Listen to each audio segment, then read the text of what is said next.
especial nessa noite. Glória a Deus. Então, irmãos, isso é bom, isso é maravilhoso. Nós temos certeza que a presença de Deus, ela está neste lugar. Aleluia. E nós precisamos crer a cada dia. Você que começou a ser cheio do Espírito Santo, agora é hora, irmão, de Deus terminar a boa obra que Ele tem iniciado nessa noite na sua vida. Aleluia! Prepara o seu coração, prepara a sua alma nessa noite. Deus tem um propósito nas nossas vidas. O que o Senhor tocar no coração do teu cérebro para falar conosco nessa noite, não é o teu cérebro, apenas do lado do teu cérebro, mas o Espírito é o Espírito de Deus que está falando conosco nessa noite. Que Deus abençoe cada um. Continua com essa fé, com esse amor. Esse ano de 2026 é o ano da colheita que Deus tem derramado as vezes sobre nós. Eu passo a palavra ao pastor de Deus. É para o Senhor seja a sua vida, Deus. Vai abrir a Bíblia em Isaías 44. Glória a Deus. No final nós estaremos orando novamente.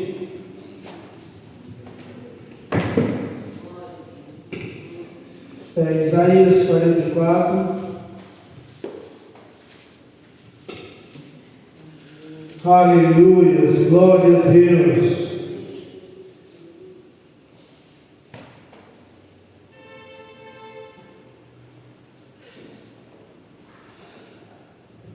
Isaías capítulo 44, a partir do versículo 24. Aleluia. Lemos assim: assim diz o Senhor, teu Redentor, e que te formou desde o ventre. Eu sou o Senhor que faço todas as coisas, que sozinho estendi os céus, espraio a terra por mim mesmo, que desfaço os sinais dos inventores de mentiras, enlouqueço os adivinhos, que faço tornar atrás os sábios, e converto em loucura o conhecimento deles, que confirmo a palavra do meu servo, e cumpro o conselho dos seus mensageiros, que digo a Jerusalém, tu serás habitada, e a cidade de Judá sereis edificadas, e eu levantarei as ruínas, que digo à profundeza, seca-te, e eu secarei os teus rios. Glória a Deus. Amém? Podemos assentar-nos. Glória a Deus. Irmãos, vamos falar um pouquinho sobre o nosso Redentor. Quando falamos em Redentor, nós estamos falando daquele que resgata, daquele que redime, daquele que compra de volta, né? O nosso Deus, Ele nos resgata, Ele nos redime, e também Ele nos compra de volta, porque Ele quer, como está lá em Jeremias capítulo 4, versículo 1, se voltares, ó Israel, volta para mim. Amém. Deus é aquele que nos aceita.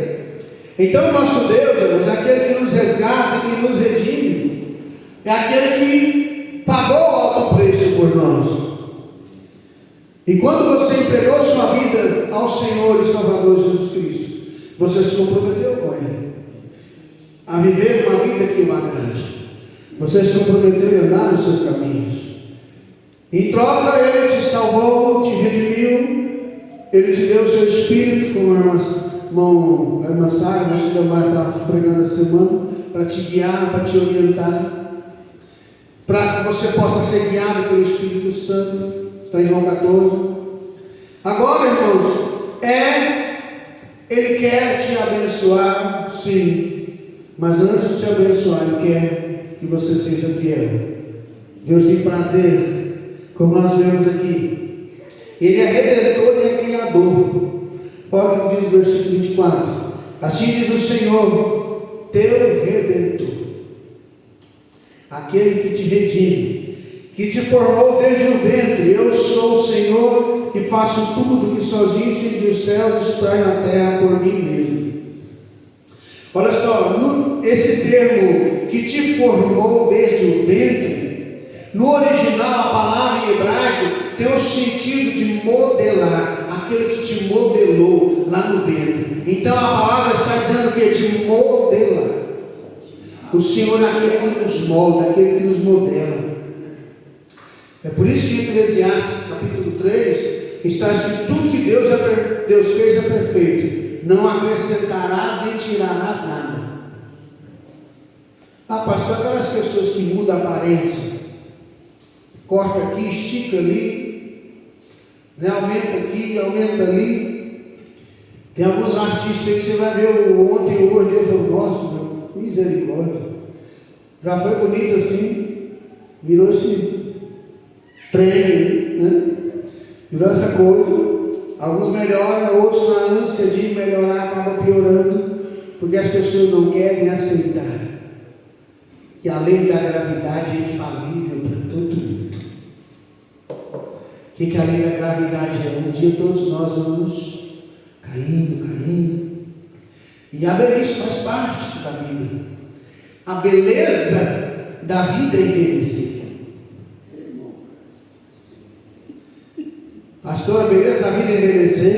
Um dia eu fui fazer uma prótese, eu tenho bruxismo, e falei com o colega nosso lá, que estava modelando, Zé Carlos estava modelando, para tirar um molde. Esse negócio de envelhecer não é bom não. Falei assim, a alternativa para não envelhecer é morrer. Então envelhecer é bom. Faz parte da vida. É um processo natural. Então eu preciso entender que o Senhor te modelou. Ele me modelou do jeito que eu sou, do jeito que você é.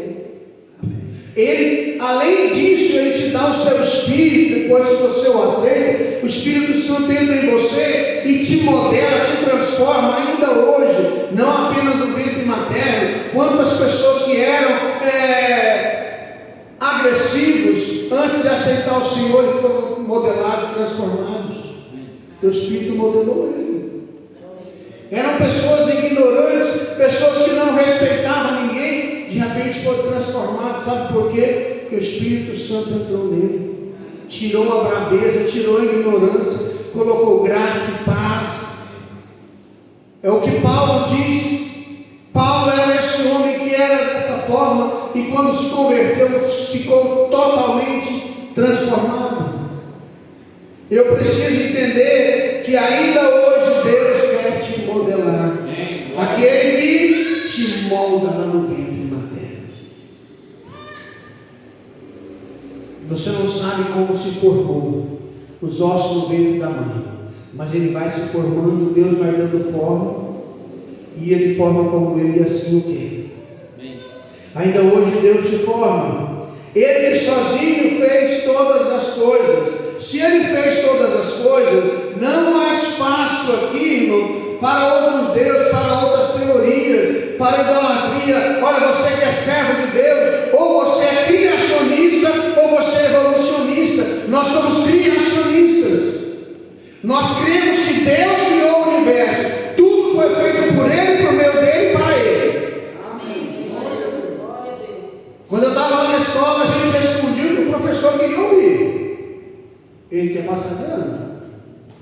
Mas o professor que é inteligente, um dia a professora chegou no término do segundo grau, ela falou assim: olha, no ensino médio, agora fala ensino médio, se tem alguém que é evangélico, que é servo de Deus, ele levantou a mão, eu e mais uns 2 ou 3, que eu vou falar agora a teoria da evolução.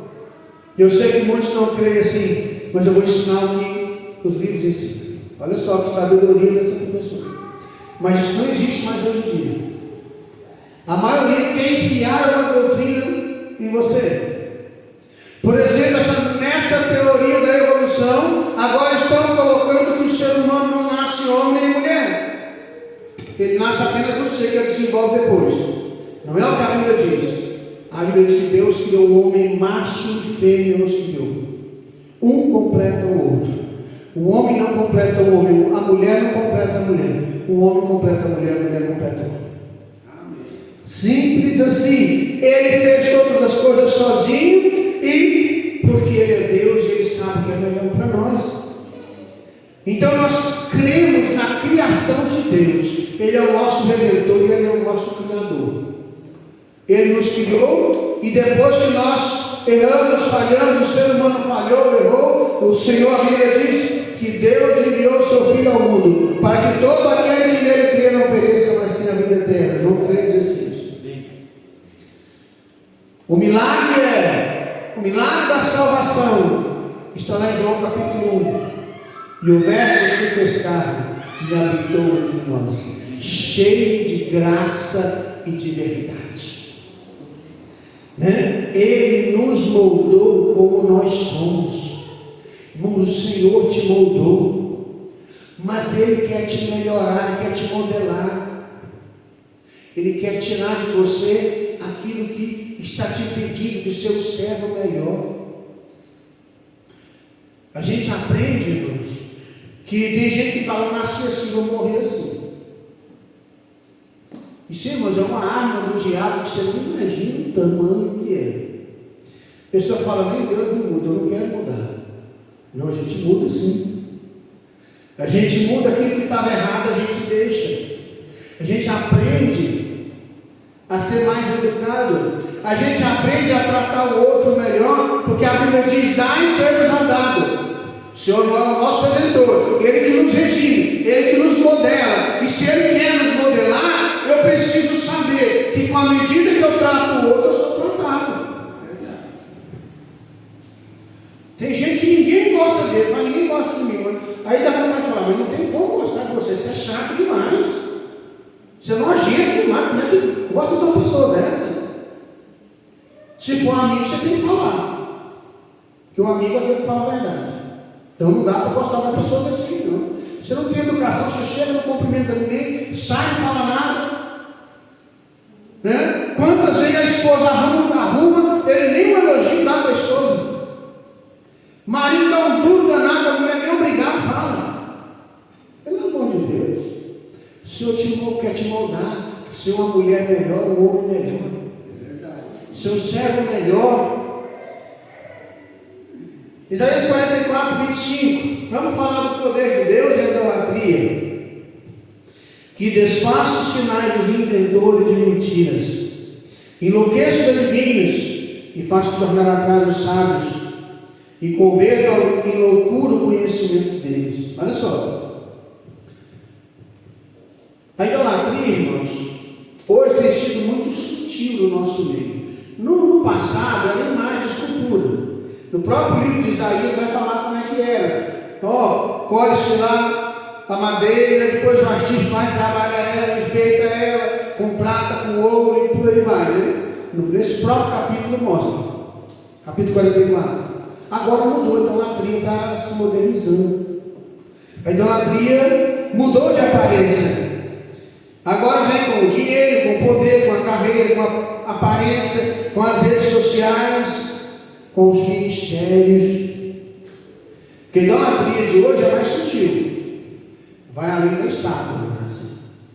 Manifesta-se tudo aquilo que ocupa o lugar de Deus, inclusive nas redes sociais. Pastor, eu nunca idolatrei em rede social. Será? Quando o telefone mesmo está no mudo, tocou lá, o que você faz? Você corre lá para ver o que é, para responder. Quantas vezes seu pai e sua mãe falam, você não escuta?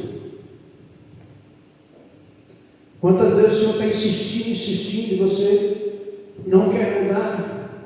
Sabe por quê? Você tem outro Deus que está no seu lugar, no lugar de Deus.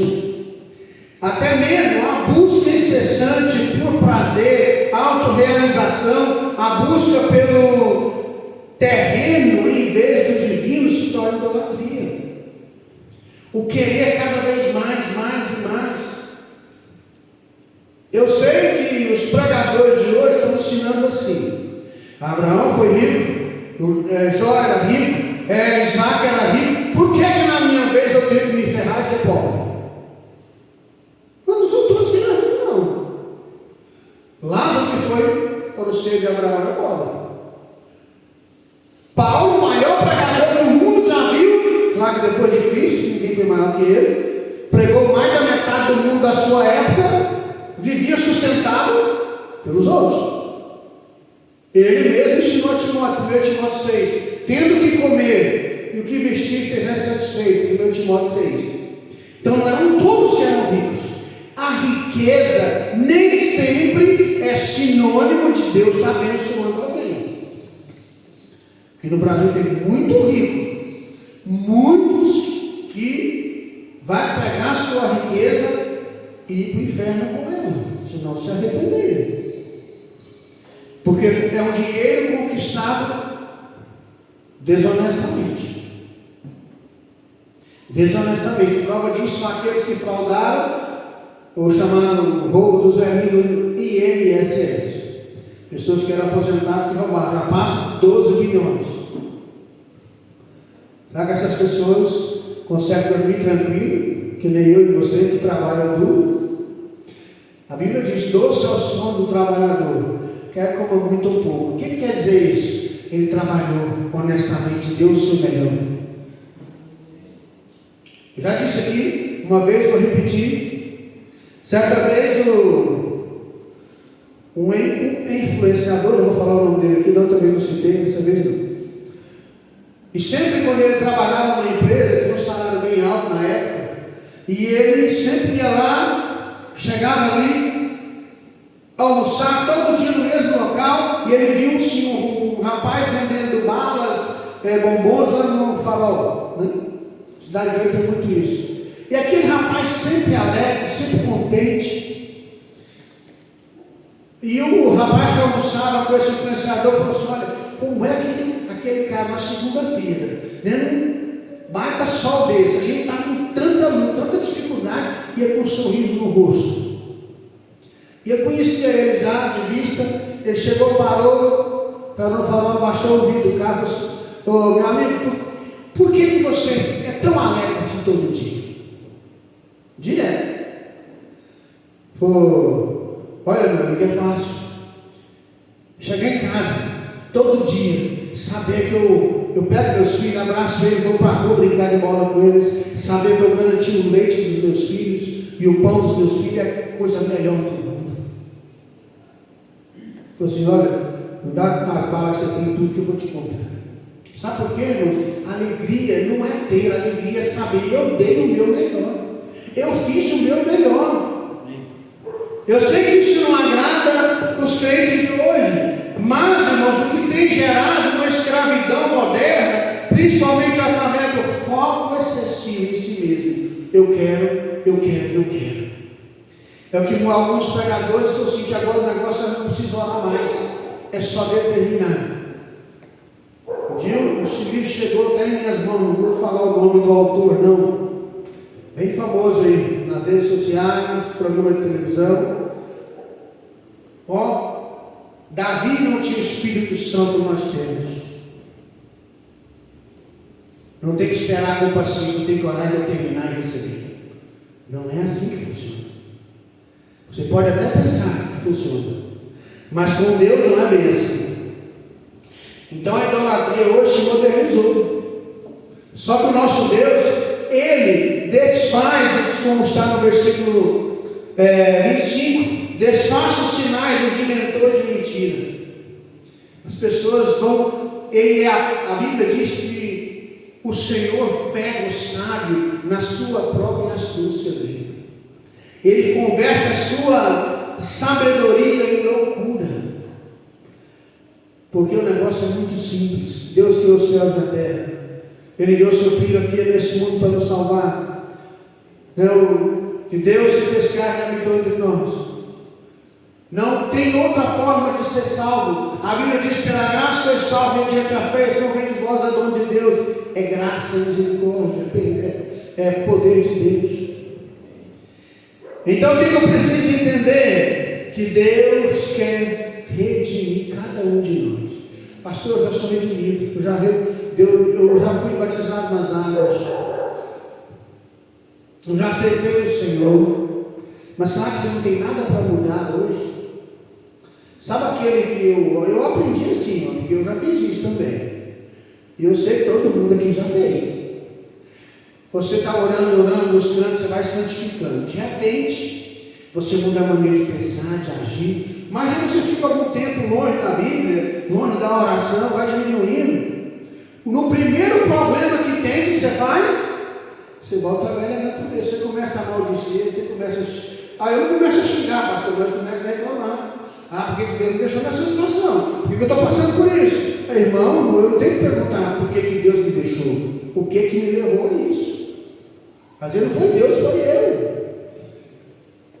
Por que meu casamento está desse jeito? Por que Deus deixou meu casamento assim em primeiro lugar? Não foi Deus que casou, foi você. Então cuide da sua esposa, cuide do seu marido. A Bíblia diz que a mulher sábia edifica a sua casa, a toda com os próprios pés a derriba. Todo casamento que foi destruído, houve falta de sabedoria em algum momento da vida. Depois foi agravando, e aí já não teve mais jeito. Então eu preciso quer te redimir. Ele quer que você volte a ser aquele cristão que ora com fervor. Ele quer resgatar a sua fé. Ele quer resgatar o seu amor ao próximo. Ele quer resgatar a sua devoção. Deus quer te ver orando fervorosamente, lágrimas descendo novamente. Deus quer ver você jejuando em vez de reclamando. E para encerrar, coloca Isaías 44, verso 21 ao 23. Olha só que maravilha. Lembra-te dessas coisas, ó Jacó, Israel, porquanto és meu servo. Eu te formei, meu servo és, ó Israel, não me esquecerei de ti. Apaguei as tuas transgressões como a névoa, os teus pecados como uma nuvem. Torna-te para mim, porque eu te remi. Olha só, torna-te para mim. Cantai alegres, vós, ó céus, porque o Senhor o fez. Exultai vós, as partes baixas da terra, vós, montes, retumbai com júbilo, também vós, bosques, e todas as suas árvores, porque o Senhor remiu a Jacó e gloriou-se em Israel. Deus quer que você volte a ser o crente que era, o marido que era, o filho que era, a esposa que era. Deus quer que você volte a ser o que você era. Não estou falando do lado financeiro. Lado financeiro, se você perdeu, não se preocupe. Deus, a Bíblia diz: em Ageu minha prata, meu é o ouro, diz o Senhor dos Exércitos. Se Deus quiser abençoar qualquer um aqui, mediante o seu trabalho, o seu esforço, a sua fé, você pode conquistar coisas que você nem sequer imaginou. Eu creio nisso. Eu acredito nisso. Vai acontecer com todos? É claro que não. Igualmente não, cada um tem a sua fé. Para isso está em Romanos 13. Romanos 12. Deus repartiu a cada um fé. Romanos 12, 3. Você tem uma fé que Deus te deu. Trabalhe essa fé, conquiste, lute, prospere. Mas saiba que o Senhor quer ver você de volta, orando, louvando, cantando. Em casa, agradeça pelo que você tem. Pastor, eu não tenho uma casa para morar ainda. Agradeça que você tem condição de pagar o aluguel. Está faltando isso. Agradeça pelo que você tem. E comece a orar: Senhor, olha, obrigado que eu estou pagando o aluguel, mas eu quero muito conquistar minha casa. Abra as portas para mim, me abençoa. Você pode orar assim, Deus vai fazer. Quando? Na hora certa. Porque Deus não dá o que eu quero, Ele dá o que eu preciso. Pai que é pai, não dá o que o filho quer, dá o que o filho precisa. Fiquemos em pé. Como é bom estar na presença do Senhor.